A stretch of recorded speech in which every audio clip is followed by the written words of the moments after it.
पहले मैच में उनकी परफॉर्मेंस अच्छी नहीं थी and we can't really blame Ronaldo for it, क्योंकि अगर जो स्ट्राइकर है उसको सर्विस नहीं मिलेगी तो वो वैसे भी कुछ नहीं कर पाएगा।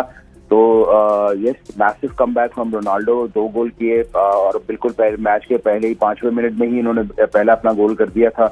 रोनाल्डो के लिए बहुत अच्छा है और फिर सबसे बड़ी बात यह कि पोर्चुगल के लिए बहुत अच्छा है, और उससे भी बड़ी बात आहिस्ता है कि वर्ल्ड कप के लिए अच्छा है, क्योंकि जब तक greats of the game like Messi, Ronaldo ये लोग गोल करेंगे तो लोगों का भी इंटरेस्ट बढ़ेगा और वर्ल्ड कप में भी 4 चांद लगेंगे। तो एब्सोल्युटली ब्यूटीफुल बाय रोनाल्डो। और आपने बिल्कुल राइटली पुट किया कि दुनिया का पहला फुटबॉलर बन गया जिसने 6 वर्ल्ड कप खेले हुए और उन 6 के 6 वर्ल्ड कप में उसने स्कोर किया हुआ है। ऑल्दो नंबर ऑफ गोल्स उनका तकरीबन 10 की टैली होगी उनकी, अब टोटल नंबर ऑफ गोल्स 10 हो गए 6 वर्ल्ड कप में।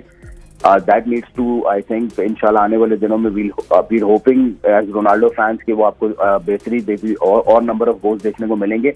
बट अगैन बहुत बड़ी अचीवमेंट है कि 6 वर्ल्ड कप खेलना अपने आप में एक बड़ी अचीवमेंट है, और फिर हर वर्ल्ड कप में स्कोर भी करना और दुनिया के पहले प्लेयर बनना बहुत बड़ी अचीवमेंट है रोनाल्डो के लिए। सही